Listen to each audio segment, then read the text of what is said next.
Non c'è alcun allarme virus a Vibo, circoscritto il caso nel Vibo Center, il sindaco tranquillizza i cittadini. Dopo 2 mesi da incubo a Torano non si registrano contagi e il comune a darne notizia. Le sale cinematografiche in Calabria ritarderanno l'apertura delle sale. Istituti scolastici si preparano agli esami di Stato, oggi si insediano le commissioni.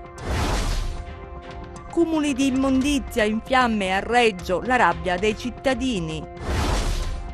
Il prefetto di Cosenza vieta la circolazione notturna degli autospurghi.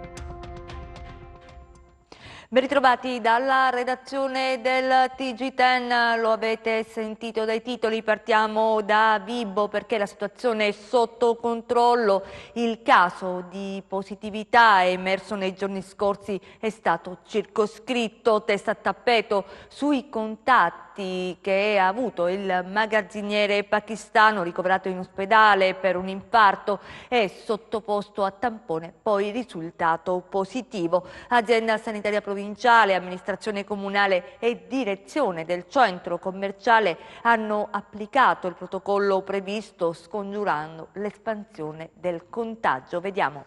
Nessun allarme a Vibo Valentia, situazione sotto controllo dopo la scoperta della positività del magazziniere pakistano ricoverato per un infarto del miocardio e sottoposto a tamponi di controllo. Lo screening a tappeto effettuato dall'ASP e l'intervento dell'amministrazione comunale hanno circoscritto il caso, scongiurando la nascita di un focolaio. Assolutamente sì, perché ci siamo mossi immediatamente. Intanto come sindaco ho immediatamente provveduto a ordinare la chiusura dei locali. Però al di là di questo anche l'ASP si è messa subito in movimento per attivare la ricostruzione della rete epidemiologica. Inoltre tutto il Vibo Center è stato interessato da una sanificazione. Stiamo lavorando e abbiamo lavorato perché sia garantita la maggiore condizione di sicurezza possibile a tutti coloro i quali si recheranno negli esercizi commerciali del Vibo Center. Io come ulteriore elemento tranquillizzante posso dire che sono stati fatti i tamponi a tutti coloro i quali hanno avuto contatti con il soggetto. 27 persone, 27 dipendenti e tutti i tamponi, tranne uno, sono risultati negativi. Sono in corso di esecuzione altri tamponi a tutti coloro i quali dovessero richiederlo avendo avuto contatti con il negozio. Il centro commerciale Vibo Center ha applicato, fin dalla riapertura post-lockdown, un protocollo molto rigido. Il rispetto delle regole ha consentito di approcciarsi al meglio alla situazione e gestirla con efficacia. Come centro commerciale Vibo Center, in attesa già che venisse emanato l'ultimo DPCM, ci siamo adeguati a quelli che erano le disposizioni prima nazionali e poi regionali. Abbiamo così implementato una cartellonistica efficace con segnaletica verticale e orizzontale, oltre che online, per sensibilizzare il nostro cliente al mantenimento della distanza di sicurezza di almeno 1 metro, all'utilizzo della mascherina che da noi è obbligatoria, alla frequente disinfezione delle mani e ad un utilizzo più consapevole di tutti quelli che sono gli spazi comuni del centro. Tuttavia queste attività sono state inserite in un protocollo di sicurezza che ha previsto la sanificazione del nostro centro tutte le settimane, con particolare attenzione alle aree più frequentate e ai punti di contatti che ogni giorno vengono igienizzati con prodotti specifici e antivirali. Per questo mi consenta, guardi, io ho premura di rassicurare tutti i nostri clienti, ai quali personalmente invito ad avere fiducia. Il centro commerciale è e resta aperto, è fruibile ai nostri clienti anche a seguito di quanto accaduto, del caso di Covid, che a mio avviso mi consente di dirle piuttosto ha esaltato e certificato l'attivazione di questo protocollo che mi crede è veramente stringente, di questo protocollo di misure preventive per le quali anche le istituzioni pubbliche, vedi l'ASP per ultima, si sono complimentate per l'applicabilità di questo protocollo. Infine, prima di concludere, volevo, in qualità di direttore appunto del Vibo Center, non posso esimermi di complimentarmi con le attività presenti nel nostro centro, tutti gli operatori che gravitano attorno al nostro centro, che fin dalla riapertura hanno investito per la sicurezza del centro. dei propri dipendenti e dei propri clienti,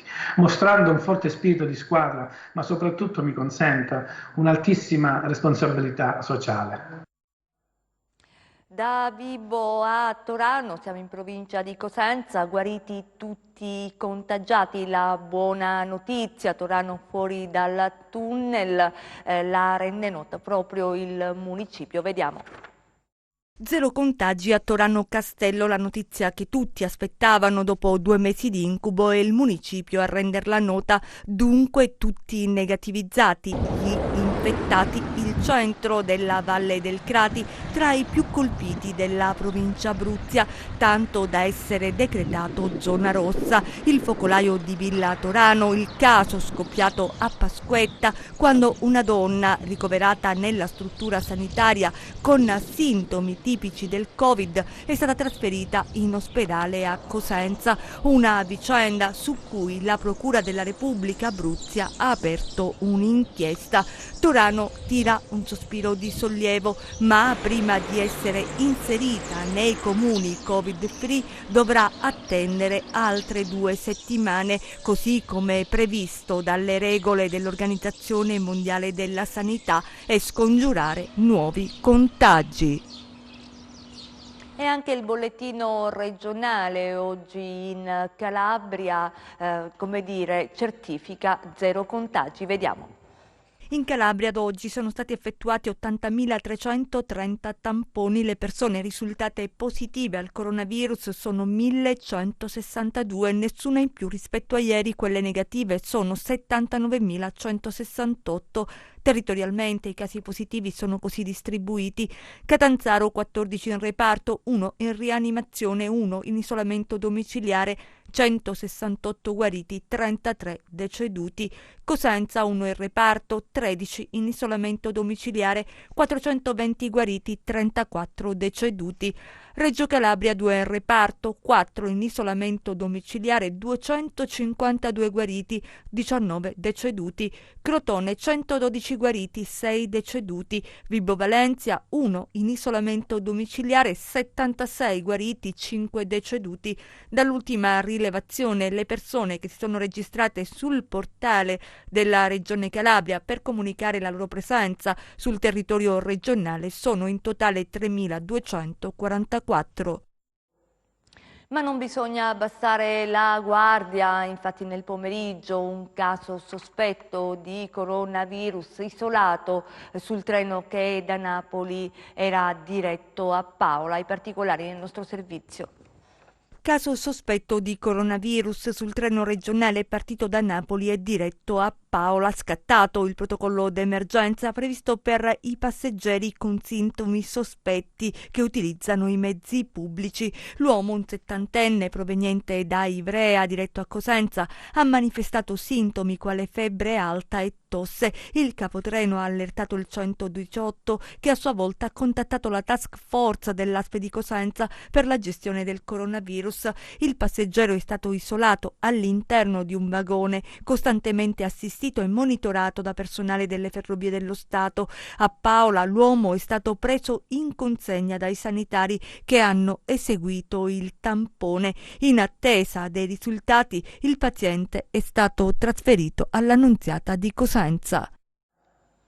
Siamo ormai nella fase 3, oggi la riapertura per cinema e teatri, però in Calabria, nonostante l'ordinanza che appunto oggi consente la riapertura, i cinema resteranno chiusi. Il motivo? Mancano le produzioni cinematografiche. Bisognerà dunque aspettare fino a metà luglio per la riapertura delle sale cinematografiche, un settore che a causa del lockdown ha subito ingenti perdite. Vediamo. C'è l'ordinanza, da oggi possono riaprire le sale cinematografiche, ma la riapertura e la ripartenza per questo settore è rinviata. Perché? È rinviata perché purtroppo, nonostante siano state accolte dal Ministro e dal Governo le nostre richieste per limitare le limitazioni, le case di distribuzione al momento sono sprovviste di prodotto fresco, quindi di nuovi film per l'uscita sala. Quindi abbiamo deciso, io e tutti i colleghi esercenti calabresi, ma anche a livello nazionale, di attendere un mese e quindi prorogare al 15 luglio la riapertura, quando sul mercato cinematografico usciranno i primi titoli nuovi. Primo tra tutti, il 22 luglio, il cartone animato della Walt Disney, Onward. Anche come Film Commission siete fermi? Come Film Commission noi avevamo in questi mesi primaverili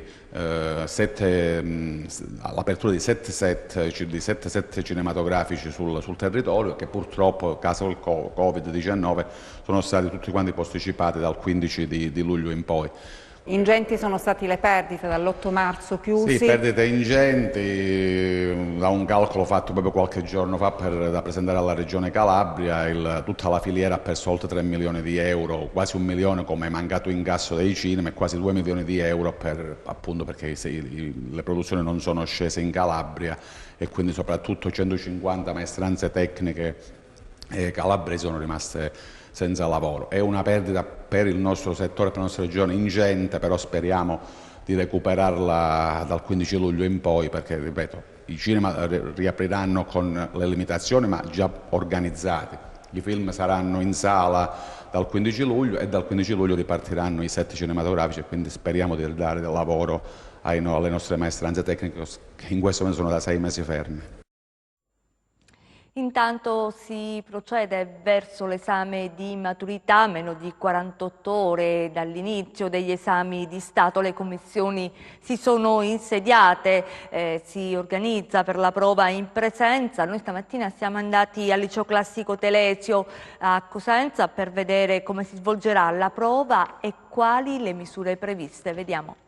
Nessuna ansia da tracce d'esame, nessun pranzo dei 100 giorni e nessuna cerimonia per i maturandi. L'esame di maturità al tempo del Covid è di sicuro una prova singolare che resterà impressa negli annali per le restrizioni dovute all'emergenza sanitaria in atto. In qualche modo come scuola vorremmo poi recuperare, proprio per dedicare a questi nostri studenti, per le 732 quest'anno conseguono la maturità e che ricorderanno proprio come l'anno del Covid-19. E allora via ad ingressi dedicati, a guanti, mascherine e igienizzanti prima di sottoporsi alla prova orale, perché quest'anno i maturandi saranno chiamati ad una prova cosiddetta in presenza. Ogni commissione ha un suo ingresso e una sua uscita separata. All'ingresso la commissione vengono dotate di mascherine, c'è poi il punto di igienizzazione delle mani e poi un questionario dove verifichiamo lo stato di salute dei ragazzi. La Croce Rossa darà il suo contributo attraverso una figura, una persona che verrà qui a scuola, che ci aiuterà durante questo periodo degli esami. Il candidato dovrà venire già con la mascherina, può abbassare la mascherina durante l'esposizione durante il colloquio e quindi poi potrà rimettere la mascherina, sempre rimanendo a 2 metri di distanza dalla commissione. Al liceo classico Bernardino Telesio di Cosenza le commissioni sono al lavoro per farsi trovare pronte alla prova che inizierà il prossimo 17 giugno. Abbiamo 4 commissioni operanti in questa scuola, ogni commissione ha il suo ingresso dedicato che ovviamente seguiranno anche gli studenti che inizieranno l'orale appunto dopodomani come da calendario.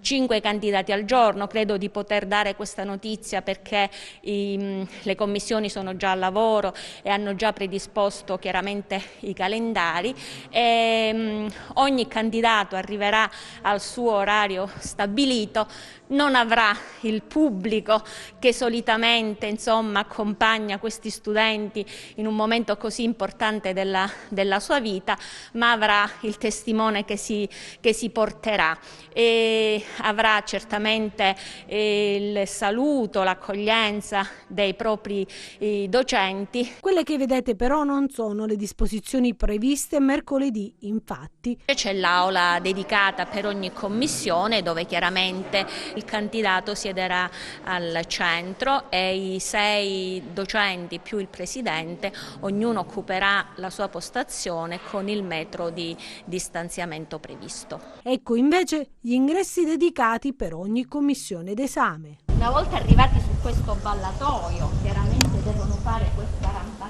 qui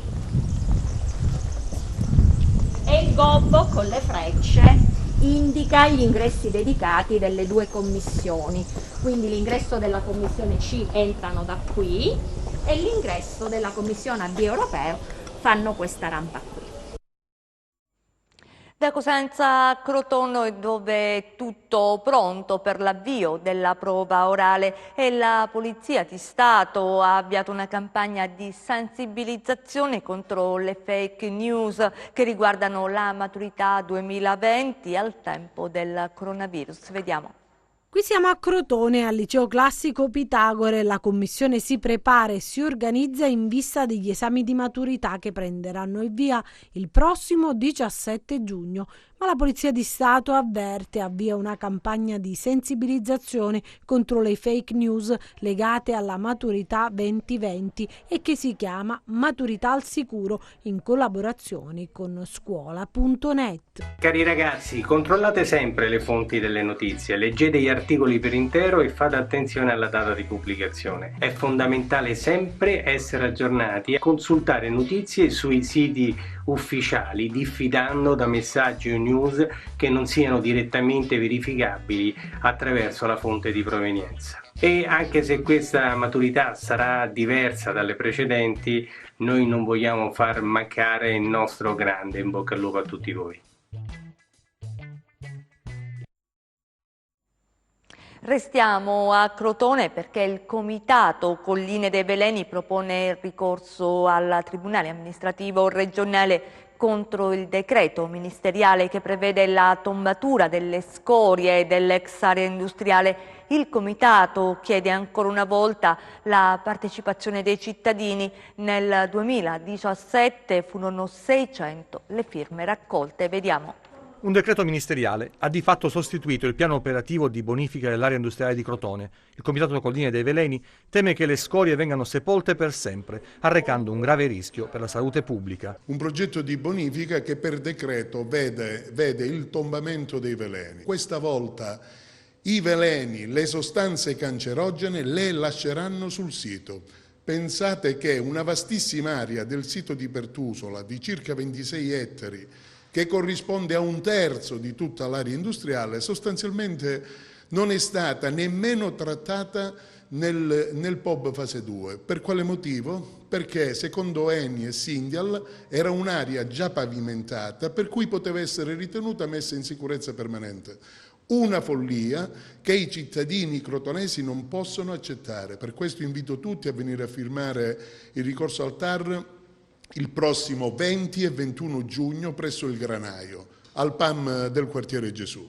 Il Comitato chiede ai crotonesi di mobilitarsi e dare la propria adesione per un nuovo ricorso al TAR. I crotonesi devono alzare la testa e reagire ed opporsi contro quei signori che ci hanno rappresentato delle nostre istituzioni che, mentre i tecnici di ISPRA dicevano di cambiare il progetto, loro hanno fatto finta di niente. Il decreto è stato notificato agli enti il 9 marzo, cioè il giorno in cui è iniziato il lockdown, hanno trasmesso questo decreto. Se non fosse stato per noi, se non fosse stato per l'avvocato che segue il primo ricorso, nessuno si sarebbe accorto di questo decreto. A Reggio, per parlare di rifiuti, emergenza e caos, la notte scorsa è stata davvero una notte di roghi, di incendi. Vediamo. Notte d'inferno a Reggio Calabria e lavoro incredibile per i vigili del fuoco dopo che i rifiuti da settimane ammassati in tutte le vie della città a causa del blocco dell'unica discarica regionale è stato dato fuoco. La rabbia di alcuni cittadini è esplosa. Ovviamente non si può generalizzare, ma certo l'esasperazione ha portato a questo risultato. Nel quartiere Ciccarello, zona socialmente difficile e con presenze criminali di peso, il primo grosso incendio a cui si riferiscono queste immagini. I vigili sono dovuti intervenire con 2 mezzi e con una macchina di rimozione per spazzare i rifiuti incendiati e spenti e procedere allo spegnimento di altri imponenti fuochi. Ore pesanti e drammatiche per i pompieri che hanno dovuto controllare altre situazioni. Infatti il timore che azioni vandaliche nelle vie cittadine potessero verificarsi ha suscitato molta preoccupazione. Non solo vincere la battaglia sul fuoco, ma anche prevenire pericoli per la salute è stata la premura. Lavoro lavoro ininterrotto dunque che ha avuto un'appendice altrettanto grave. In mattinata una squadra è dovuta intervenire nel quartiere Pellaro sulla costa ionica dove erano stati appiccati altri fuochi. A supporto dei loro colleghi reggini si sono mossi dalla caserma di Villa San Giovanni altri vigili. La battaglia alla fine è stata vinta solo dopo le 8 di questa mattina, ma la paura che tutto si ripeta resta intatta.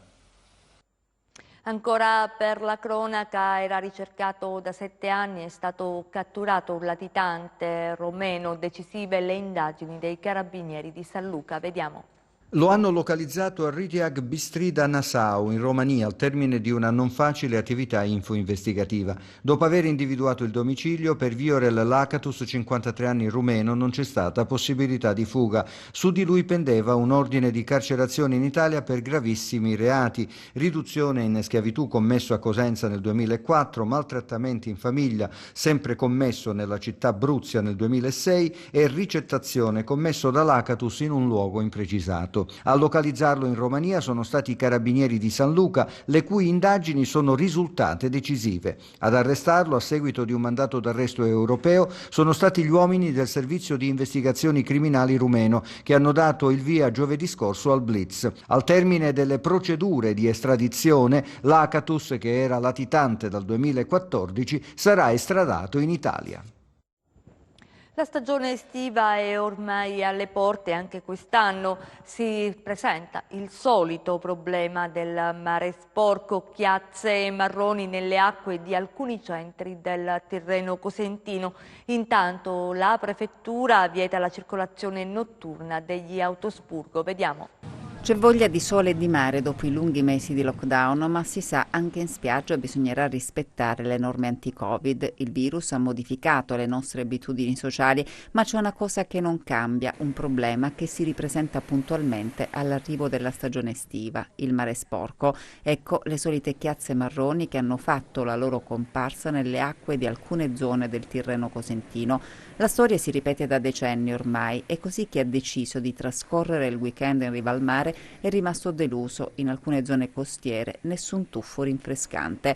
Le cause sempre le solite, ad iniziare probabilmente dai depuratori malfunzionanti, e non solo. Quelle chiazze marroni e maleodoranti potrebbero essere determinate anche dagli scarichi illegali degli autospurgo, e così il prefetto di Cosenza, Cinzia Guercio, ha adottato un'ordinanza di divieto di circolazione su tutto il territorio della provincia per i veicoli adibiti allo spurgo di pozzi neri o condotti fognari nel periodo compreso tra il 1° luglio e il 15 settembre, dalle 22 alle 6. È la stessa prefettura a spiegare che il provvedimento è stato adottato proprio in considerazione degli elementi di conoscenza che fanno ritenere quale possibile causa del fenomeno di inquinamento delle acque marine lo svuotamento abusivo degli autospurgo nelle ore notturne.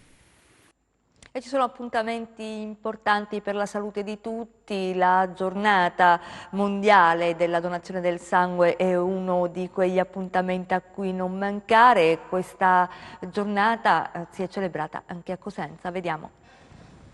La giornata mondiale del donatore di sangue non è passata inosservata. L'Avis di Cosenza l'ha voluta celebrare con un momento speciale di donazione al quale hanno partecipato anche rappresentanti delle forze dell'ordine e dell'esercito. Abbiamo partecipato con gioia a questa giornata del donatore, in quanto è giusto ricordare ogni tanto che la nostra esistenza abbiamo voluto con noi, i rappresentanti delle forze dell'ordine, dei cavalieri, in quanto c'è necessità anche di quelli che ci proteggono tutti i giorni. Nella giornata mondiale del donatore di sangue l'obiettivo primario resta quello di sensibilizzare il maggior numero di persone perché possano intraprendere il percorso di donatore. Si tratta di un'azione importante, di grande civismo e solidarietà, indispensabile per salvare molte vite umane. Passato il Covid, che un po' il numero dei donatori è sceso, adesso siamo più o meno sui 20 donatori al giorno, insomma. È sempre importante donare, in quanto purtroppo ci sono molti malati. Dobbiamo raggiungere il giusto perché non ci siano carenze per i nostri malati. La nostra rubrica quotidiana con il nostro appuntamento quotidiano con la borsa, vediamo.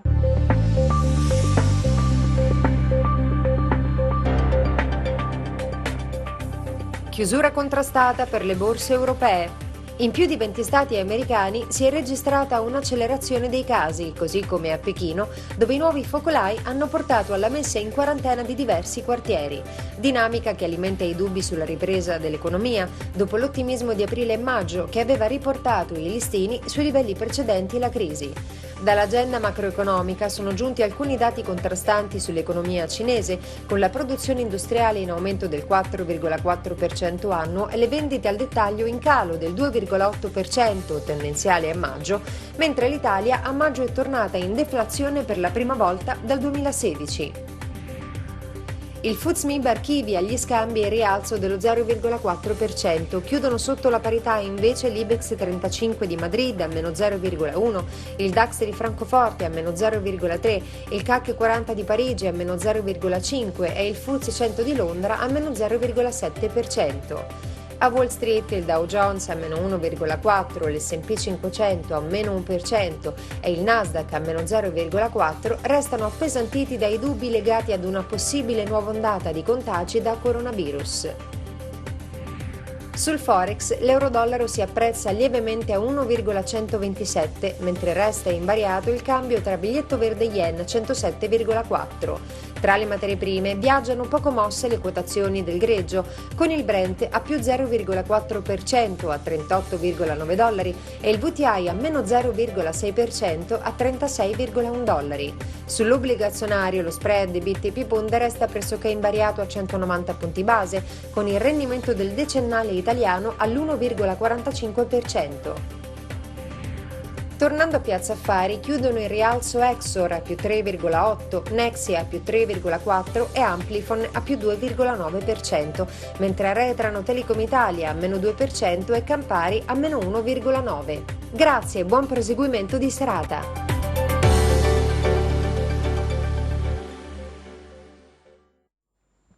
Chiudiamo con le previsioni del tempo.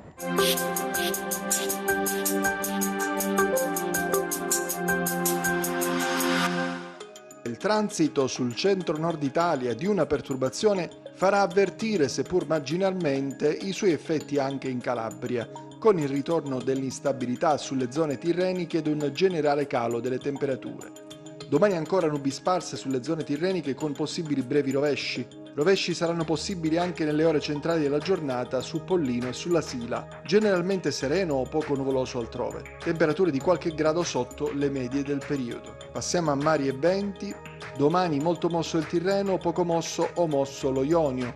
Venti deboli o moderati dai quadranti occidentali. Prima di salutarci vi ricordo il nostro sito web www.meteoincalabria.com e la nostra pagina Facebook Meteo in Calabria. È tutto, ci fermiamo qui, grazie per essere stati con noi, grazie in regia a Michele Cava, in messa in onda Giuseppe Costanzo, noi vi auguriamo un buon proseguimento.